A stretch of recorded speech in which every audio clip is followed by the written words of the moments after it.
So ayun mga padi, kakatapos ko lang dito sa LTO Valenzuela. Wala, hindi tayo nakakuha ng change ownership. Hindi nila inaccept yung documents ko, lalo na yung deed of sale. Yun yung naging problema ko. Ngayon pupunta tayo ng LTO Novaliches. Doon natin itatry kung makakakuha tayo ng change ownership. Yun, unfortunately hindi tayo nakakuha. Iba't ibang LTO, iba't iba ang requirements nila. So good morning mga padi. Dito na natin ang pagpaprocess ng transfer of ownership. Kahapon galing ako sa LTO Valenzuela para sana mag-request ng confirmation. Mentionek dun sa may LTO Valenzuela, sinabi nila na pumunta na lang ako ng G. Araneta, LTO G. Araneta. Doon ko daw ipaprocess yung request of confirmation. So ang pagkakaalam ko kasi si LTO nagpa-process ng mga ganun pero siguro kapag sila ang nagpa-process kapag iba na ang region, halimbawa nasa NCR ka tapos nasa region 4 yung requestan mo, siguro sila na yung nagpa-process na. Pero since NCR to NCR lang naman, Valenzuela tas G. Araneta, ako na yung pinapunta sa G. Araneta mismo. Hindi ko lang sure ganun lang yung tingin ko kasi ayun yung guidelines na binigay sa akin dun sa may LTO Valenzuela. Ako na daw pumunta dun sa may G. Araneta para mag-request ng request of confirmation. Yun yung kailangan natin mga pati bago tayo pumunta ng expedition clearance. And mag-ready na rin kayo ng copy, photocopy ng mga documents nyo, at least 3 to 4 para sure. 3 to 4 copies. Ito na lang ako. Boss, saan yung LTO dito? Hindi ko alam sir Dito nyo. talaga na namamasko dito. Thank you.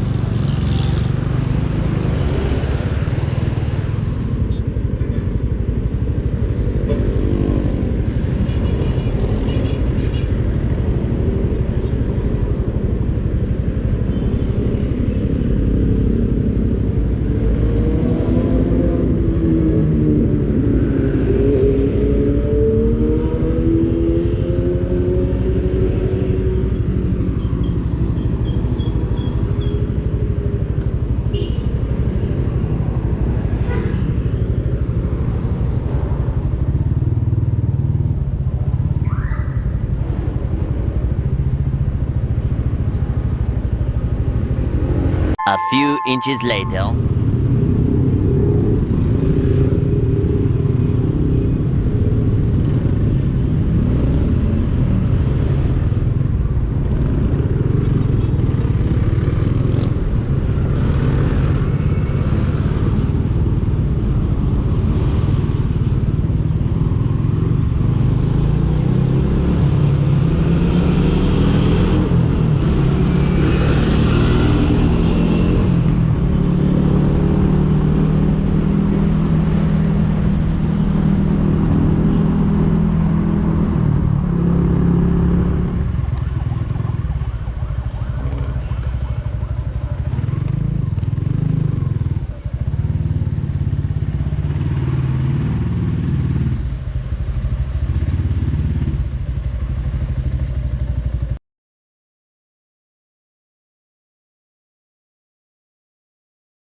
Third day na natin mga padi. Kukunin na natin ng PNP clearance.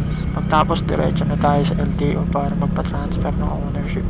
Sila mag-a-advise padi kung kailan ka babalik at kung anong oras. Hindi pwede yung bumalik ka agad na hindi mo schedule kasi wala pa yung papel mo. So dito na tayo mga padi. Pagkuha mo pala ng clearance, kailangan mo magpagawa ng affidavit of warranty. Sila na rin gumawa nun. Nagbayad lang ako ng 250 pesos.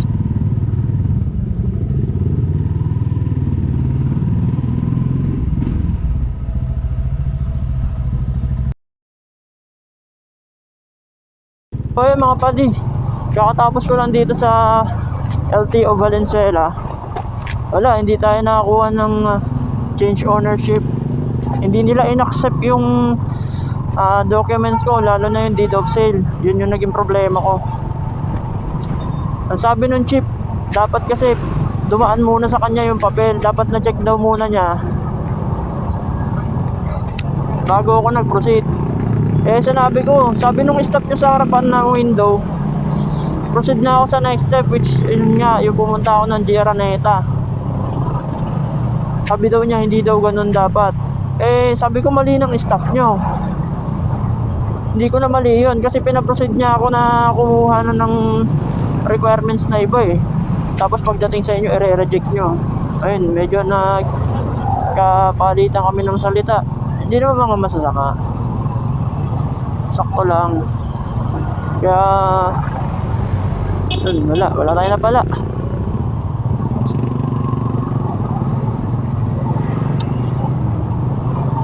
Sayang yung oras na binigay ko dun, tapos mga perang ginastos kung hindi natin mapapa-change ownership yun, kung sablay yung deed of sale natin. Wala eh, kahit mali nila, hindi nila tatanggapin yun. Tama pa rin sila sa alam nila, kasi sinusunod nila yung procedure nila. Eh hindi naman nasunod yung mga steps. Kaya wala rin tayong magagawa kung hindi sumunod. Kaya bukas susubukan natin sa LTO Novaliches kung makakakuha tayo. So good morning mga padino. Day 4 na natin ng pagpaprocess ng ating change ownership. Ngayon pupunta tayo ng LTO Novaliches. Doon natin itatry kung makakakuha tayo ng change ownership or papayagan tayo. Pero pagka hindi naman tayo pinayagan, wala tayong magagawa. Kailangan natin puntahan si first owner para makapagpapirma, or baka gagawa na lang ako ng bagong deed sale, tapos papapirma ko na lang ulit sa kanya. Wala tayong choice. Tingnan natin. Susubukan ko lang muna dito sa LTO Novaliches para syempre less hassle na, dahil nga tagig pa yung first owner eh. Wala tayong magagawa. Pupuntahan natin yun doon kapag di tayo nag-success dito. So hopefully tanggapin yung application natin para legal na sa atin tong motor. Hindi na tayo problema sa mga papeles, at saka pwede na natin ipa-change color sa atin na nakapangalan eh. So stay tuned lang mga padino, babalikan ko na lang kayo pag malapit na ako sa may LTO Novaliches.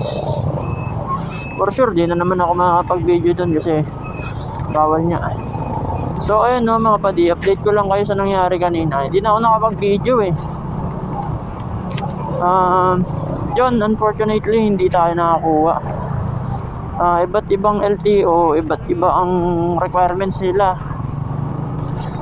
Si LTO Valenzuela, ina-accept nila yung CTC na nagaling sa G. Araneta, yung binigay sa akin. Pero si LTO Novaliches naman, hinahanap niya yung confirm of request. Retard. Tabulol na. Request of confirmation na may pirma ng chief nila. Sabi ko galing ako ng Valenzuela, ganun naman ina-accept nila yung CTC na binigay ni G. Araneta. Iba daw sa kanila, hindi daw nila tinatanggap yun. So yun, hindi na naman tayo nakapag pa-change ownership. Kaya ito ngayon, no choice, pupuntahan natin si first owner.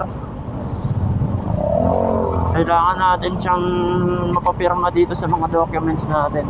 Pupunta tayo ng Taguig. So mga padi, okay na no, nakuha na natin yung pirma ni first owner.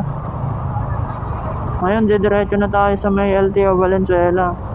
Ay hindi, kailangan ko pa pala magpanotaryo para sa deed of sale. Tama, notaryo pa.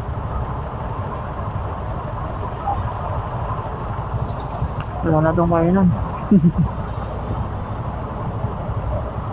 A few inches later. So finally mga padi, nakuha na natin yung ating change ownership. Legal na sa atin yung motor. Pagkahaba-haba ng proseso, natapos din. Ito nga pala mga padi yung tips ko sa pagbili ng second hand na motor, no? Una-una, syempre sa papel, make sure yung orig na ORCR ang makukuha nyo. Syempre, per sa requirements ng pagka change ownership yan. Pangalawa, sa deed of sale. Hanggat maaari, isa, dalawa, tatlo. Kung ilan yung kaya nyo original na deed of sale, pagawa nyo. Open and close deed of sale. Para hindi kayo magka-problema. Kasi minsan sa katagalan, nagpi-fade yung mga text niyan eh. Lalo na kapag ka nabasa, may hirapan kayo. Yung sa akin kasi lalo na yun, yung akin nabasa. Kaya ayaw paniwalaan na original deed of sale yung pinakita ko. Nagpagawa pa ako ng bago. Pati yung sa ID. Ito pa, yung ID nung owner na bibilan nyo, siguraduhin nyo rin na walang expiration. Yung pag gumamit ng mga driver's license, yun may mga expiration kasi yan, yung passport ID. Huwag yung kukunin yun. Yung mga walang expiration lang ang kunin nyo. Marami naman tayong government ID na walang expiration eh. Yun na lang yung paprint nyo. And pangatlo, make sure na sa first owner nyo mabibili yung motor para hindi kayo magka-problema hanapin yung first owner. Or kung sakasa man yan, tanungin nyo sila kung pwede bang ipa-change owner yan. Or kung pwede bang sila na magpa-change owner sa pagka nakuha nyo sa kasa yung motor. Pero kung sa tao lang, make sure na second owner kayo. First owner yung kukuhanan nyo. Yan, next naman, kung wala na kayong balak ibenta yung motor, kung aariin nyo na talaga, as much as possible, i-transfer of ownership nyo na before 30 days. Kasi pagka lumagpas na doon yung buying nyo, buying date, tsaka sa deed of sale, meron ng penalty yon. Late transfer na yon na ilalagay doon. So yearly naman yata yung ano nila doon. Hindi ko alam kung magkano. So yun, may late transfer of ownership yun.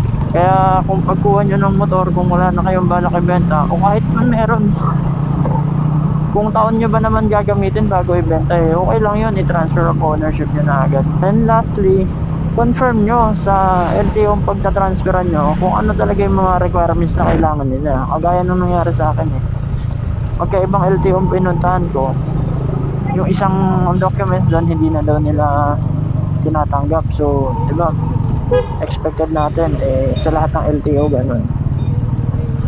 So yun, bago tayo pumunta ng LTO or i-process yung mga papel, punta tayo pinakamalapit na LTO and pa-confirm natin sa kanila yung mga requirements. So yun lang mga kapatid, sana nakatulong ako. And kung umabot ka man dito sa huling clip ng aking video, makakahingi naman ako ng subscribe dyan sa inyo, no? Para sa mga videos pang ating i-upload. So happy new year sa inyo mga buddy. Kita kita sa next video.